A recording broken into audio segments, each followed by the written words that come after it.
Hello দর্শক বন্ধুরা, ইতিমধ্যে কিন্তু আবারও দেওয়া হচ্ছে ওয়েসিস স্কলারশিপের টাকা। হ্যাঁ, আমার নিজের অ্যাকাউন্টে টাকা ঢুকেছে, তার প্রমাণ তোমাদের দেখাবো এবং গতকালকে কিন্তু এই টাকাটি ঢুকেছে। তো এখনো পর্যন্ত কিন্তু টাকা পাচ্ছে আমার অনেকে স্টুডেন্ট ভাই বোনেরা। আমি যেমন পেয়েছি তোমরাও কিন্তু পাবে। আবার অনেকের টাকা যাদের আটকে গিয়েছিল তারা কিন্তু ভেবেছে যে টাকা ঢুকবে না। আমি নিজেও ভেবেছিলাম যে টাকা হয়তো ঢুকবে না। তো গতকালকে ঢুকেছে, সেটার প্রমাণ এখন তোমাদের দেখাবো। এবং তোমাদের যদি সেটা লেখা থাকে তোমরাও কিন্তু টাকা পাবে। তো আমার স্ট্যাটাসে কি লেখা ছিল ওয়েসিস এর, তো কত টাকা পেয়েছি, সমস্ত কিছু এই ভিডিওতে দেখাবো এখন তোমাদের। তাই ভিডিওটিতে যারা ক্লিক করেছো পুরো ভিডিওটি না টেনে শেষ পর্যন্ত দেখতে থাকো। এবং ভিডিওটি শুরু করার আগে অবশ্যই আমাদের চ্যানেলটিকে সাবস্ক্রাইব করে বেল আইকনটি অন করে দাও। চলো তাহলে ভিডিওটি শুরু করা যাক। তো সবার প্রথমে দেখতে পাচ্ছ বন্ধুরা, আমি তোমাদের স্ট্যাটাসটা পরে দেখাচ্ছি এবং সবার আগে তোমাদের দেখাচ্ছি যে টাকার এসএমএসটা দেখতে পাচ্ছ। এই যে টাকা ঢোকার যে এসএমএসটা সেটা কিন্তু বার করলাম। দেখতে পাচ্ছ প্রথমেই বলা হয়েছে যে 3200 credited two Airtel payment bank, অর্থাৎ আমার এয়ারটেল পেমেন্ট ব্যাঙ্ক দেওয়া ছিল, তাই কিন্তু এয়ারটেল পেমেন্ট ব্যাঙ্কে ঢুকেছে। তো এছাড়াও বাকি আরো ডিটেলস যা যা রয়েছে দেখতেই পাচ্ছ। তো এটা হচ্ছে টাকার এসএমএস, এটা গতকালকে ঢুকেছে দেখতে পাচ্ছ। কালকে দুপুর 2:30 কিন্তু দেওয়া হয়েছে। তো আমার স্ট্যাটাসে কি লেখা ছিল চলো এবার সেটা দেখাচ্ছি। এই যে দেখতে পাচ্ছ আমার স্ট্যাটাসটা কিন্তু আমি বার করে নিয়েছি। আমি 2023-24 অ্যাপ্লাই করেছিলাম, এই যে দেখতে পাচ্ছ ডেটটা এখানে কিন্তু রয়েছে। এবং তারপর আমি সবকিছু তোমাদের দেখাচ্ছি এক এক করে।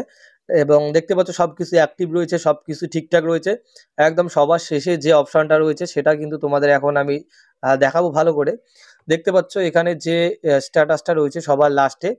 প্রথমে কিন্তু আমাদের 2 দিন আগে কিন্তু আমি চেক করলাম, আমার এই লেখাটা ছিল payment file generated for state share, এই লেখাটা ছিল 2 দিন আগে দেখলাম।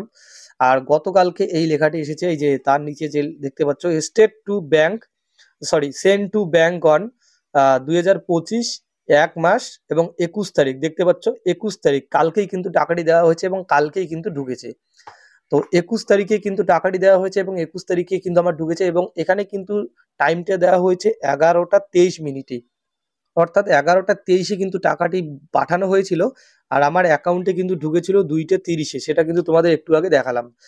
তো হ্যাঁ, আমার কিন্তু অনেক লেটে ঢুকলো, এর কারণ এই যে দেখতে পাচ্ছ আমার কিন্তু এই যে আধার স্ট্যাটাসের এখানে এনপিসিআই লিঙ্ক যে থাকে এটা কিন্তু ইনঅ্যাক্টিভ ছিল। পরে আমি কলেজে গিয়ে আমার কিন্তু যে টিচার রয়েছে তাদের সাথে কথা বলার পর ওনারা বলে ঠিক করে নাও। তারপর আমি এয়ারটেল পেমেন্ট ব্যাংকের সাথে লিঙ্কটা করে নেই, তারপর কিন্তু আমার এই টাকাটা এখন ঢুকে গেল। তো তোমাদের যাদের এখনো ঢোকেনি তোমাদেরও কিন্তু ঢুকে যাবে। আর যদি কারো এনপিসিআই লিঙ্ক এখনো পর্যন্ত ইনঅ্যাক্টিভ থাকে তাহলে সেটা ঠিক করে নাও। আর যদি এরকম লেখা থাকে কারো এবং এখনো পর্যন্ত তোমরা অ্যাকাউন্ট চেক না করে থাকো তাহলে অবশ্যই অ্যাকাউন্টটা চেক করে নাও, দেখবে তোমাদের অ্যাকাউন্টে কিন্তু টাকা ঢুকে গেছে। এই যে এখানে যে তারিখ দেওয়া থাকবে সেই ডেটে কিন্তু টাকাটি ঢুকে যায়। আশা করি বুঝতে পেরেছো। যদি ভিডিওটি একটু উপকার এসে থাকে তোমাদের একটা লাইক করে দাও, চ্যানেলটিকে সাবস্ক্রাইব করে দাও, বেল আইকনটা অন করে দিও। Thank you.